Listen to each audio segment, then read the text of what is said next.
وہ کہتے ہیں کہ عادتیں نسل کا پتہ دیتی ہے۔ کس طرح دیتی ہے، آئیے ہم آپ کو بیان کرتے ہیں۔ ایک دفعہ کا ذکر ہے کہ ایک آدمی بادشاہ کے دربار میں نوکری طلب کرنے کے لیے حاضر ہوا۔ قبیلیت پوچھی گئی تو کہا، حضور سیاسی ہو۔ عربی میں سیاسی کو افہام و تفہیم سے مسئلہ حل کرنے والوں کو کہتے ہیں۔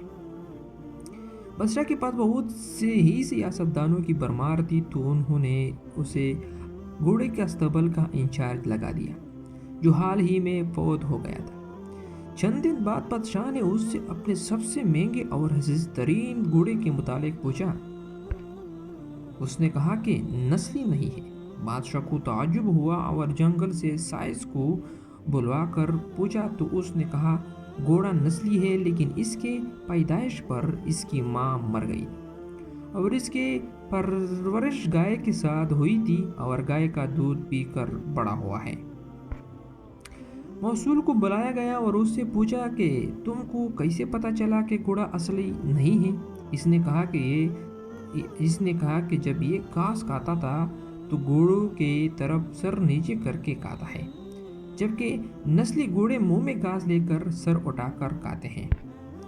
بادشاہ کو اس کی فراست سے بہت متاثر ہوا اور اس کے گھر اناج، گھی، دبے اور پرندوں کا اعلیٰ گوشت بھجوا دیا گیا اور ساتھ ہی اس سے ملکہ کے محل میں ملکہ کا خاص تعینات کر دیا۔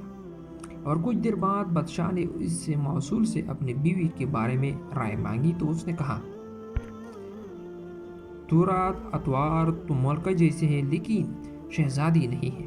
بادشاہ کے پیروں تلے زمین نکل گئی۔ خواہ اس بحال کے لیے اپنے ساس کو بلوایا۔ ساس آئی تو سارا مسئلہ اس کے سامنے رکھا تو ساس نے کہا کہ آپ کے والد نے ہماری بیٹی کی پیدائش پر ہم سے رشتہ مانگ لیا تھا، لیکن ہماری بیٹی پیدائش کے 6 ماہ بعد ہی فوت ہو گئی تھی، تو ہم نے آپ کی بادشاہت کے ساتھ قریبی رشتہ بنانے کے لیے کسی کی بیٹی کو پال کر گود لیا تھا اور بعد میں پھر اس کی آپ سے شادی کروائی تھی۔ بادشاہ نے فوراً موصول کو طلب کیا اور پوچھا کہ تمہیں کیسے پتہ چلا کہ یہ شہزادی نہیں ہے؟ اس نے کہا کہ اس کا خادموں کے ساتھ سلوک جاہلوں سے بھی بدتر ہے۔ بادشاہ اس کی فراست سے خاص متاثر ہوا اور بہت سا اناج، بھیڑ بکریاں بطور انعام اس کے گھر بھجوا دیا اور ساتھ ہی اپنے دربار میں متعین کر دیا۔ کچھ دن بعد بادشاہ نے اس سے اپنے پاس بلایا اور اس سے کہا کہ اپنے بارے میں دریافت کیا تو اس نے کہا کہ جان کی امان پاؤ تو بتاؤ۔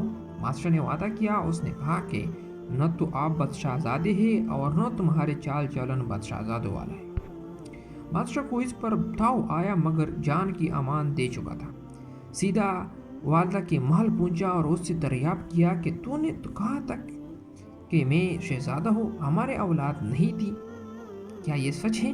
ہم نے تمہیں ایک چروازے سے لے کر بڑا کیا ہے، کیا یہ ٹھیک ہے؟ تو انہوں نے کہا کہ بالکل، یہ سب کچھ جو آپ کو اس نے بتایا ہے یہ بالکل ٹھیک ہے۔ وہ کس طرح؟ بادشاہ نے موصول کو بلوایا کہ بتا دیجئے کیسے پتا چلا؟ اس نے کہا کہ جب بادشاہ کسی کو انعام و اکرام دیا کرتا ہے تو ہیرے، جواہرات اور موتیوں کی شکل میں دیتے ہیں، لیکن آپ بھیڑ بکریاں اور کھانے کی چیزیں عنایت کرتے ہیں۔ یہ اسلوب کسی شہزادے کا نہیں بلکہ کسی چرواہے کے بیٹے کا ہی ہو سکتا ہے۔ اس لیے سچ کہتے ہیں کہ عادتیں نسلوں کا پتہ دیتی ہیں۔ اپنی عادت، اخلاق اور طرز عمل کو بہتر سے بہترین بنائیے، کیونکہ انہوں سے نسل اور خون دونوں کی پہچان ہوتی ہے۔ یہ پوسٹ اچھی لگی ہو تو لائک کر دیجئے۔ مزید ایسی پوسٹوں کے لیے مجھے فالو اور سبسکرائب کر دیجئے تاکہ ایسی کہانیاں آپ تک پہنچ سکیں۔ شکریہ۔